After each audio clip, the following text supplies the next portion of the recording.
Well, hello, and welcome again to the 2012 Fad.com. I will be your host for this evening, and my name is Charlie Bluehawk. Last night we talked about Incorporate America and the fantasy I once had, and I don't have fantasies anymore. My fantasy about buying a few shares in each of the top 1,000 corporations and demanding, as shareholders, that these corporations stop what they were doing to our country, to our people, to us, to the world. And nobody cared. And so that fantasy, that delusion, for me is now gone as well. The other two tragic fantasies of my life are also gone. The first, that people are basically good. They are not. And two, the second one, my fantasy that love was the most powerful, most important thing you could have in the world, and that you should do anything to get it. And the truth is, as I discovered, it isn't. So those delusions, those fantasies, were both destroyed for me completely.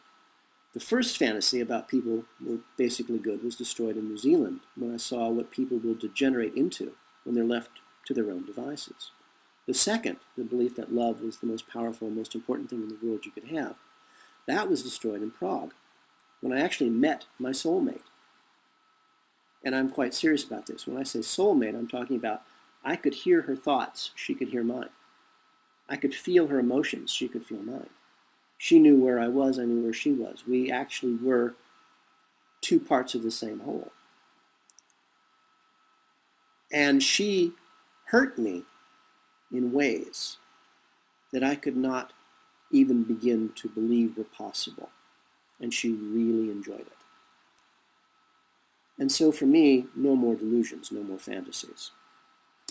And so tonight I thought we might chat about fleeing America and how, yet again, folks have been writing to us about just jumping onto a plane as fast as they can to escape the Nazi states of America. This is where I will have to stop you cold. Don't run. Don't flee. Don't panic. What you need to do is just sit for a minute and think. Reason your way through this. And this is really hard when you're scared. Believe me, I know. It's okay to be afraid. Just don't let your fear tell you what to do. Not when you have a chance to sit and think. I say this because what is the very first thing you have to do to run away from somebody? The very first thing you have to do when you run away from somebody is you have to turn your back on them. Which means you have to turn your back on your enemy. And you know what happens then? They stab you in the heart. So don't panic. Stop, think a minute. Take two.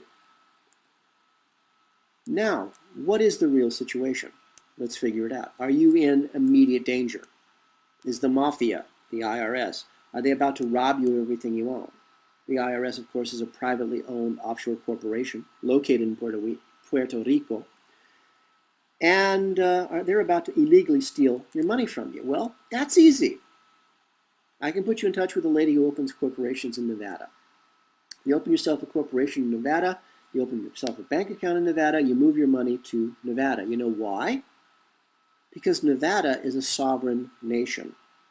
Every state of the Union is a sovereign nation unto itself. It is its own country.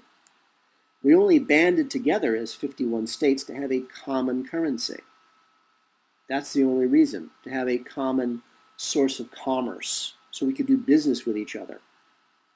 The state of Nevada is a nation unto itself, and the nation of Nevada never signed a treaty with the IRS, a privately owned offshore corporation based in Puerto Rico. So the IRS has no treaty with the nation of Nevada, and therefore cannot get information on you from Nevada. So if you're in the States, move your money to Nevada. Problem solved. I actually got several letters, very polite letters from the IRS a couple of times, asking me very politely if I would mind telling them how much money I made in my corporations in Nevada last year. Because they didn't know. I threw them away. Of course, now I'm a sovereign. I've declared my sovereignty with the IRS, and they don't bother me anymore because I've declared that I am not the property of the Queen of England. I am not the property of the U.S. government.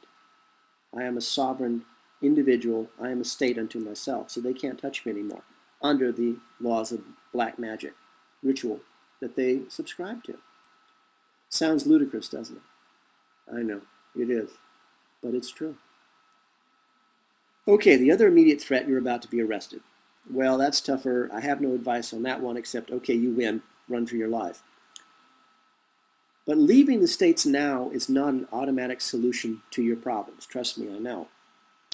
For 6 years, I was lured, I was programmed, I was talked to, I was chatted up.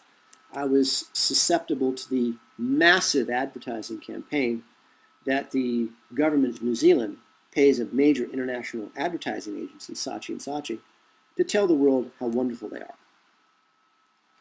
I was lied to by the government of New Zealand, by the corporations of New Zealand, by the New Zealand recruiters, and finally by my own attorney in New Zealand, all telling me the same things. That New Zealand was looking towards the future, that they had a severe shortage of high-end professionals. They wanted to move boldly into a bright future, that New Zealanders were friendly, welcoming, and happy people, and all foreigners were welcome. Well, after 6 years of mind control, my cat and I left for New Zealand, leaving behind a really good paying job in Nashville, Tennessee. And when I got there, the moment I stepped off the plane, I knew I'd been lied to.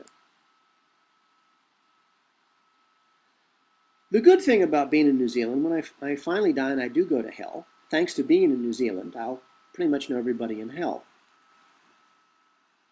If New Zealand is not hell, then it sits right at the front door. And I grew up in Hollywood. I mean, I would have bet money that I had seen every despicable, loathsome, dirty, foul-minded, underhanded, hateful, filthy human trait imaginable. But in New Zealand, my imagination grew. It grew exponentially. Thanks to New Zealand, I added a new word to my vocabulary, gibbering. I had encountered gibbering madness, a self-destructive, lunatic gibbering madness that I could not believe possible. And so, after being financially destroyed, and having not touched a woman at that point in 3 years, I fled the gates of hell and went to Europe, where an old witch told me that I would meet the true loves of my life and would have my next job. The old witch, of course, failed to mention that the true loves of my life would hate me, curse me, and want me lying dead in the streets. She also failed to mention that my next job would not be another corporate job, but instead I would have my own series of erotica horror books, and then I would be hosting a radio talk show, the 2012 Fad. And then I'd be writing more books on the 2012 Fad. We actually have 2 books now for the 2012 Fad. And she did not bother to mention that some old CIA friends of mine, this time, good people in the CIA who actually are human beings, would come looking for me to help them with their books and movie scripts. My point is this: don't run for the sake of running. Have a plan. And then get that plan in writing, and then read it, and then go out and take a walk and come back and read it again. It'll look different, trust me. So let's go through some examples of moving overseas, what you have to do before you move overseas. And again, my personal experience.